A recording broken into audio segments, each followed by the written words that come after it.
I knew I was invisible when the office coffee machine got a software update before I did. 12 hours into another triple shot day, I was elbow deep in a spreadsheet so bloated it needed a defibrillator. My inbox was a graveyard of vendor invoices, budget black holes, and Slack pings from salespeople who thought forecast meant vibes. And yet, as usual, nobody in the C-suite knew I existed, except when the printer jammed or a client threatened to walk. I wasn't hired to be the face. I was the duct tape behind the drywall. I'd spent 5 years in this circus untangling vendor deals that had expiration dates longer than the CEO's memory. I'd restructured our logistics arm without a single layoff, rewrote compliance protocols with a dollar store legal team, and built quiet trust with the one group that mattered now, the buyers circling our shambling company like wolves who'd smelled rot. And still, I was Pam from Ops in every meeting invite. That's how I liked it mostly. Flying below the radar meant I could get things done. While others posted selfies with their dry erase boards, I was managing international vendor fire drills with a headset, 3 monitors, and a power nap between calls. But I'll admit, lately I was tired. Proud, but tired. The kind of tired that no amount of caffeine or inspirational posters could cure. Because when you've cleaned up everyone else's mess for half a decade, you start to wonder if you're the idiot for staying. Still, I wasn't here for applause. I was here for the deal. We were in the final stages of an acquisition by a global player with enough zeros to make the board twitch. My job was simple: clean the books, keep the buyer happy, and try not to strangle our CFO, who thought revenue recognition was a personality type. The buyer's CEO, sharp, strategic, barely spoke, but when he did, he asked questions like, who maintains continuity on post-close ops? The others fumbled, I answered. So when he started copying me directly on diligence threads, skipping our CEO entirely, I knew I was being vetted. Silently, carefully, like a wire being tested for weight load. And if you're still listening at this point, hey, do me a quick favor. Tap that subscribe button and hit like. I promise it keeps the algorithmic gremlins happy and lets the team know you appreciate stories that aren't just recycled LinkedIn humble brags. Now, where were we? Right, acquisition. My entire existence for 3 months boiled down to this transaction. I'd cleaned up years of vendor overpayment schemes, normalized reporting cycles, reconciled payment terms that hadn't made sense since dial-up. Did it all while keeping the buyer's interest warm without smothering them. I was threading a needle during an earthquake, and the needle kept moving. No one in leadership had asked how I was doing. The CEO, who'd once called me Patricia in a board meeting, was busy visioning. Translation, taking long lunches and forwarding emails with thoughts in the subject line. I did the work. He got the credit, but that was fine. I had my little rituals. 6:45 a.m. desk arrival. Friday night burrito with spreadsheets. The monthly cry in the parking garage but make it quiet moment. And of course, my folder, titled If I Vanish, with subfolders for everything from locked vendor credentials to the buyer's preferred integration roadmap. Just in case. They didn't know it, but I was the map.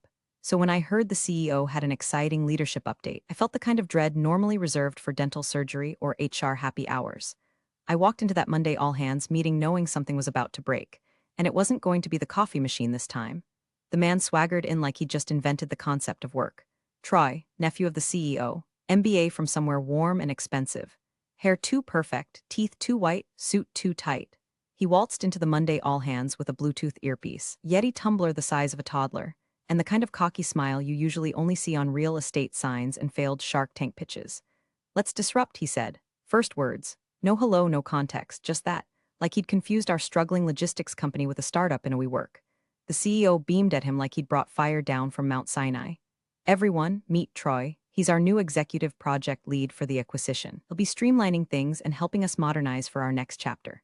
Which was a corporate way of saying, Troy's driving now. Try not to scream. I sat still. I smiled. But my jaw clenched so hard I could hear molars grinding in stereo.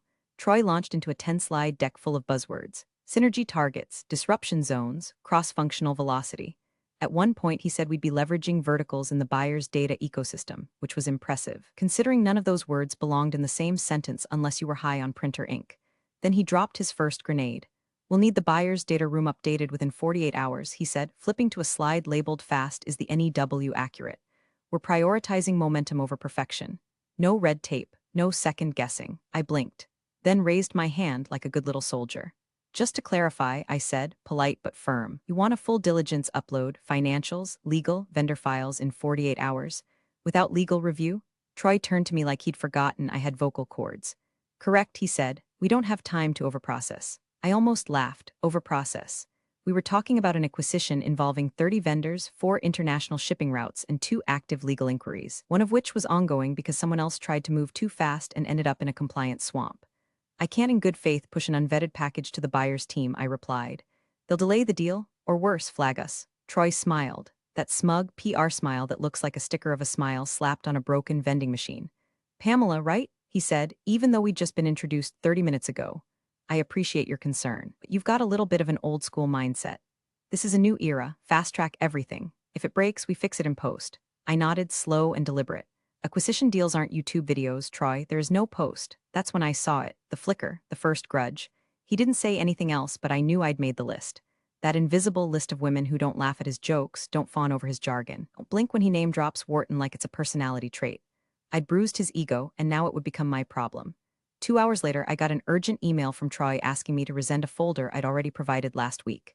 No please, no thank you, just resend folder. Also, I need the vendor contracts in a single doc. Vendor contracts in a single doc, as if I was blending a smoothie, not managing 8 years of negotiations. By day's end, he'd rerouted 2 of my vendor calls without telling me, created a new Slack channel called #DealSpeed Hall of Fame, and invited only sales and marketing. He was building his own kingdom, one ping at a time, and me, I was watching the weather change. It wasn't a storm yet, but I could smell the ozone. Troy started slow, like rust creeping up an old pipe. First, it was calendar chaos. Vendor calls I'd scheduled mysteriously moved to times that conflicted with legal reviews. Diligence file names I'd standardized were renamed with nonsense labels like Deal Gold V2 Fina L Final Real a PDF. My carefully curated buyer folder, flagged red for priority, suddenly had bright green emojis next to it, like we were decorating a Christmas tree, not courting a multimillion-dollar acquisition. Then came the meetings. Every time I spoke, he'd cut in, not harshly, slickly, with fake confusion. I think what Pamela's trying to say, let's simplify that for the room, great context, Pam, but let's keep it high level. No need to get too in the weeds. In one leadership huddle, he shared my vendor renegotiation plan, the one I'd spent weeks untangling, with a flourish like he'd authored it himself. He skipped over the hardest part, of course, quiet back-channeling with 2 fragile suppliers that kept the margins afloat. That was invisible labor, my specialty. But the final straw came during what was supposed to be a dry run of the buyer queue and a call. He opened the meeting with a PowerPoint slide that said, in 60-point font, "Is Pamela fit for the future?" No joke, that was the title, in Comic Sans. I sat frozen for a beat, then calmly took a sip of my coffee and said, "You spelled my name wrong." But sure, let's explore this. A few people chuckled. Troy did not. He launched into a meandering spiel about generational leadership gaps and change resistance. I sat through all of it, nodding occasionally like a teacher watching a child try to explain algebra with crayons. When he finished, he looked at me, eyes gleaming with fake magnanimity. "Open floor," he said. "Pamela, thoughts?" I smiled, folded my hands, and said, "Happy to discuss my relevance when the buyer stops emailing me directly for clarification on your slides." Silence. Then a nervous throat clear from someone in finance. Troy didn't respond. He just moved to the next slide. But his eyes, boiling, I could see it, that twitch behind the professional mask. After the meeting, I stepped outside with Janine from legal, one of the few sane voices left. "Did that really happen?" she asked, eyes wide. "It did, and you're fine," I shrugged. "If I leave, this whole deal dies. He just doesn't know it yet." That night I went home and poured a glass of wine I couldn't taste, sat in the quiet. My apartment was tidy, always was. I kept my chaos at work. But tonight it followed me home like a stray dog. I opened my laptop and looked at the message thread from the buyer's COO. Last reply, "Appreciate your clarity. We trust your structure." Trust. Not a word that floats around lightly in M in a circles. I clicked new message, then stopped. Not yet. Patience wasn't just a virtue, it was a loaded weapon. You wait until the mask slips. Instead, I updated my contingency notes doc. Added a line at the top, "If Troy fast-tracks buyer call scripts, redirect to buyer counsel." Attached chain of missteps. Flag risk. I knew what he was doing. He wanted to look like the hero who saved a sluggish legacy company from its own bloated processes. Except the only thing bloated was his ego. He thought he could rip up the roots and staple leaves to the branches and still call it a tree. But I was the soil. I was the goddamn ecosystem. And if he wanted to find out what happened when you poison the foundation, I was more than ready to let him. It happened in front of everyone. Tuesday, 10:03 a.m., third floor conference room, the one with the motion sensor lights that always flickered like a haunted basement. We were 10 minutes into the weekly ops sync, and Troy was already pacing like a motivational speaker who'd misplaced his buzzwords. He was holding one of those laser pointers he didn't know how to turn off, so it kept strobing across the table like a tiny epileptic rave. He decided, without consulting legal, finance, or anyone with a functioning brain, that we'd skip the final vendor compliance check and push the rest post-close. The room went stiff. I didn't even look up from my notepad, just said that'll trigger a clause in the purchase agreement and delay escrow. Maybe permanently. That's when it broke. Troy slammed his hand on the table. The laser pointer skidded across the surface and spun off like a casino chip. I'm the big boss, take 2 weeks and you're gone, Pamela. Silence. Actual silence. Not awkward pause. Not people pretending to check Slack. I mean oxygen left the room, silence. Someone gasped. I heard a paper coffee cup hit the floor. HR Dina from People and Culture started to speak, then froze like a possum in headlights. No one moved, I didn't flinch, I didn't blink. I didn't ask if he was serious because I already knew the answer. I just nodded, once. The kind of nod you give when you've seen this movie before and you already know how it ends. The kind of nod that makes someone like Troy think he's won. He stormed out of the room like a man who just delivered a climactic speech in a made-for-TV drama, completely unaware that the credits were already rolling, just not for me. I walked out 5 minutes later, went to my desk, and shut my laptop like it was a casket.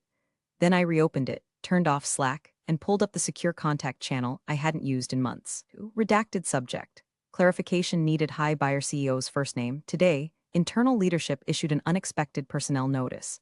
You may want to clarify operational continuity before Thursday's review. Please let me know how you'd prefer to proceed. I added the timestamp.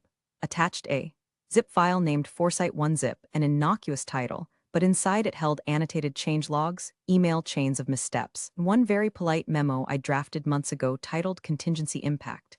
Leadership instability scenarios. It wasn't vengeance. It was documentation. Then I clicked send. That night I sat on my fire escape with a lukewarm beer and watched the city flicker like static. Somewhere below, a car alarm wailed and died. My inbox stayed quiet, but I knew better. The silence wasn't peace, it was ignition. He thought he'd humiliated me. Thought I'd slink away, pack up my desktop mug, and vanish like an outdated software patch. What he didn't know, what none of them ever knew, was that I had never once made myself irreplaceable. I had simply become inevitable. Troy tried to bury me under speed. 2 days after his outburst, he emailed the entire executive team with the subject line, Acceleration Mode, let's close this thing. In it, he detailed a revised diligence sprint, complete with arbitrary deadlines, linked trees to folders he barely understood, and a Google Doc titled Deal Final, which sounded like a toddler naming a transformer. He told legal to skip the nitpicking on indemnity clauses. He told finance to just ballpark the last 2 quarters of vendor spend. He told marketing to prep press copy. We didn't even have final numbers, and the man was already picturing his TechCrunch debut. I watched it unfold from a distance like a controlled burn he thought was a bonfire. The real pain started when he opened the buyer's shared drive and realized half the key folders were inaccessible. Vendor audit logs, locked. Custom compliance benchmarks, password protected. The reconciliation database, pointing to a deprecated server that only I had mapped. He fired off a Slack message to IT, Troy, hey, need access to Pamela's files. ASAP. IT, which ones? She had like 20 folders. Troy, all of them. Just give me full perms. IT, we can't. Some of those were moved to her private share. Compliance only. He didn't like that answer. Meanwhile, the buyer's team, usually punctual and polite, started pushing back meetings. The weekly sync was rescheduled due to conflicts. Their COO stopped replying to Troy's emails. Legal sent a dry, 2-line message asking, has Pamela transitioned oversight, or should we postpone formal submission? He didn't forward that one. I saw it because I was still on BCC. Quiet, loyal BCC. Then came the finance spiral. Troy pulled the CFO into a room and demanded she recreate the reconciliation trail. She tried, truly, but she didn't know the aliases I used to spot shadow vendors. Didn't know the invoice tagging schema I'd built from scratch. Within hours, it double-counted freight charges in 3 quarters and somehow reversed a rebate stream that would have tripped a clause in the acquisition contract. Legal called an emergency meeting. I wasn't invited, but I heard about it anyway. Apparently someone asked, wait, wasn't Pamela the one keeping this all tied together? Troy laughed loudly and said, please. She was admin support. She updated folders. We can do this without her. They say denial is the first stage of grief. But in corporate settings, it's usually the last thing a fool clings to before reality throws a brick through the window. I didn't respond. Not to the emails, not to the texts, not to the quick call, voicemails from the CFO. I watched and waited. And when the buyer's general counsel looped in their own outside firm to review continuity concerns, I just smiled to myself and made another pot of coffee. He wanted to dig a hole and pretend it was a foundation. Let him dig. The first message came through Signal. Short, careful, no subject line. From the buyer's head of post-merger ops, quick check, do you still have your version of the integration map? I stared at it for a second, then typed, define still. A few beats later, the one that made sense. Not whatever Troy just sent. I didn't ask how they got my private contact. I knew exactly how. The quiet allies always resurface when the ship starts to list. The kind who remembered who patched the hull while everyone else posed on the bow. By the end of the day, I'd received 4 similar messages, all discreet. No one wanted to set off alarms, not yet. But the scent of desperation is easy to recognize when you've worked long enough in rooms that smell like cheap toner and cold coffee. They weren't asking me to come back, not officially. They were checking if I was still there. I replied to only one, the buyer's legal liaison. A woman named Robin with the polite tone of someone who could decimate a contract with one red pen. I sent one file, titled Integration Plan Rev 6 Personal Use Only PDF. It was redacted. Lightly, carefully. No company secrets, no vendor names. Just timelines, color-coded flows, contingency paths, and in the corner, a watermark. Draft unofficial, do not distribute. I knew it would make its way up the ladder within the hour, because that doc didn't just show planning. It showed intent. It showed I'd been 5 steps ahead of their chaos since the beginning, that I'd built this acquisition to survive them, not rely on them. Meanwhile, back at headquarters, the walls were quietly buckling. The board had been silent since the Troy incident. I assumed they'd backed him, at least initially. But then Janine from legal pinged me on WhatsApp with a single line. One of the board members just asked me why the diligence tracker hasn't updated in 4 days. I told them to ask Troy. By Thursday, 2 directors had sent clarification requests about integration risk factors. One of them attached a spreadsheet I hadn't seen in weeks, my old milestone tracker, stripped of my name but not my formatting. Amateur move. Hadn't even changed the conditional formatting rules. Rookie thieves always forget metadata. That night, I pulled up my contingency doc again. Added a note, observed, buyer team reaching out. Sending non-binding reference materials only. No breach. I wasn't back, not officially, but I was everywhere. My fingerprints were on every framework they were pretending to understand. Every timeline they tried to fast-track. Every vendor contract they couldn't decode. And while Troy was busy chasing calendar invites and scrubbing my name from shared folders, I had already reshaped the narrative. Not loudly, not with declarations, with structure, with systems, with memory. I wasn't reclaiming a seat at the table.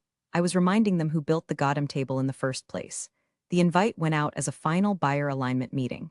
Troy scheduled it for Friday at 9 a.m. sharp, blocked off the executive boardroom, made sure everyone important, or at least everyone he thought was important, was there.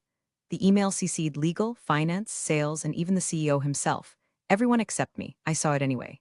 Janine forwarded it with a single-word subject line. Attending, I didn't reply. Just packed my laptop, pulled on the blazer I reserved for corporate theater, and walked into that glass-walled tomb at 8:59 a.m. No drama. No grand entrance. Just the subtle hush that hits a room when someone walks in who wasn't supposed to exist anymore. I didn't glance at Troy. Didn't need to. The temperature drop said enough. He was already standing, palms pressed on the table, mid-pitch to the buyer's CEO, a tall, flinty man named Carl, who'd never once raised his voice but could shut down nonsense with a single eyebrow twitch. So with these adjustments to the integration roadmap, Troy was saying, be ready to close within the next 21 days, faster than expected. I walked to the far end of the table, past the rows of nervous finance associates, past legal trying not to make eye contact. No one stopped me. I sat calm, straight-backed. I opened my leather folio, pulled out a single item, my business card. It wasn't a power move, it was a reminder. I slid it across the polished mahogany toward Carl. He paused, looked down, read it. Corners of his mouth twitched, then he laughed, loudly. The room stiffened. Laptops paused mid-click. Troy blinked, confused, like someone had hit him with a plot twist in a language he didn't speak. Carl held the card up for a beat. You're Pamela, he said, no question mark. I inclined my head just slightly. He looked back at Troy, still smiling. But now it was the kind of smile that tasted like teeth. You didn't tell me she'd be here. Troy tried to recover. She's no longer, Pamela's no longer in an operational role. We've, transitioned her responsibilities. Carl didn't take his eyes off me. Is that so? Troy kept going, trying to dance through the fire. We've streamlined oversight. The roadmap has been adjusted. Some of Pamela's earlier documents were, well, they weren't aligned with the new vision. Carl turned back to me. Do you agree with that assessment? I said nothing. Just raised an eyebrow and offered the faintest smile. That silence carried weight. More than 1,000 rebuttals ever could. Carl nodded once. Noted. The buyer's GC leaned toward him, whispered something. Carl chuckled again, then flipped the card once in his hand and placed it in front of him like a talisman. The room exhaled, but the tension didn't leave. It thickened. Troy sat back, blinking too much. I didn't look at him, not once, because this wasn't his meeting anymore. It never had been. Carl tapped my card once with his index finger. A light sound, plastic on wood, but it landed like a gavel. Then he turned his gaze slowly toward our CEO. The man I'd worked under for 5 years. The man who once referred to me as that ops person with the glasses in front of a room full of VCs. So, Carl said, flat and calm, is she fired? He didn't blink, didn't gesture. Just let the question hang in the air like smoke after a detonation. The room froze. Troy straightened in his seat like he was going to answer, lips already parting to launch some carefully rehearsed tap dance about organizational restructuring and streamlined decision-making. But Carl cut him off with a single glance. I wasn't talking to you. Troy wilted. Everyone's eyes swung to the CEO, who looked suddenly smaller in his chair, like someone had siphoned the starch from his spine. He opened his mouth once. closed it, reached for his water but didn't lift it. Carl spoke again just as evenly, because if she is, we'll be withdrawing our offer immediately. We don't do deals without continuity, and she is your continuity. No one dared breathe. The CFO coughed softly. Legal shifted in her seat. Someone's pen clattered to the floor. Then, from the far side of the table, one of the board members, Roger, I think, the one who never made eye contact with anyone under SVP, muttered, just loud enough for the room to hear, you absolute idiot. It wasn't clear who he meant. Maybe Troy for his ego. Maybe the CEO for letting it happen. Maybe all of them for mistaking silence for irrelevance. The CEO finally found his voice, gravelly and brittle. We were re-evaluating roles. It wasn't final. She still has access to, Carl held up a hand. You've had your say. Then he looked at me. Pamela, would you excuse us for a moment? I didn't move. I turned to the CEO, met his eyes, held them. You wanted this public, I said, calm and deliberate. It stays public. Carl sat back just a little, a ghost of a smile playing behind his eyes. He opened his leather portfolio, slid a new folder across the table, one with different tabs, a different logo. The buyer's GC opened it with a soft flick. Pages rustled. Pens clicked. The room remained silent. This wasn't a negotiation. It was a reckoning, and the deal was no longer theirs to shape. The CEO tried one last gasp of authority. He turned to me with his voice all cracked porcelain and corporate fatigue. Pamela, could we speak outside for a moment? I didn't even blink. No, I said it soft, but the kind of soft that carries. The kind of soft that turns heads. You wanted public. This stays public. Carl leaned back slightly, as if to say let her speak, and gestured to his legal team. They opened the new folder. Fresh tabs, a different weight to the paper. You could feel it, not just a revised term sheet, a reset of the hierarchy. He slid it down the table toward the CEO. This is our revised offer. The CEO didn't touch it, just looked at it like it might bite him. Carl continued, voice even, almost polite. We're naming Pamela as Executive Integration Officer, effective immediately, reporting directly to our office during the transition window with optional extension. He paused, then added, we'll close today if she accepts. The CEO looked at me, not like a boss, not like a partner, like a man staring at a ghost who never stopped walking. And her terms, he asked, almost a whisper. I tapped the page. Right there, section 4.2, non-negotiable. Everyone leaned forward, even Troy, who hadn't said a word in over 10 minutes. Carl read it aloud. No member of current management, including family appointees, may retain or reassign authority over direct reports without explicit written approval from Pamela Morris or her delegate. Troy flinched like someone had slapped him with a leather glove. Carl looked at him, then back to the CEO. That includes the nephew. The CEO hesitated, then signed. One stroke, ink to paper. That's all it took. Troy stood up like a man trying to outrun humiliation. This is ridiculous, he muttered, reaching for his badge. Leave it, Carl said. Troy stopped, looked around. No one met his eyes. He left without a word, badge still on the table. The room remained frozen for a moment longer, like everyone was waiting to be told what came next. I stood, gathered my folio, looked around slowly. No gloating, no smiles. Just a stillness that belonged to the person who won without ever raising her voice. Carl joined me as I walked toward the elevator. As the doors opened, he leaned slightly closer and said, I knew by your email headers you were the real operator. I smiled, faint and clean. Headers never lie. The doors slid shut. Cut to black. Appreciate you sticking around, you legends of the break room. Subscribe for more chaos. Let's make your old managers spill their coffee in fear.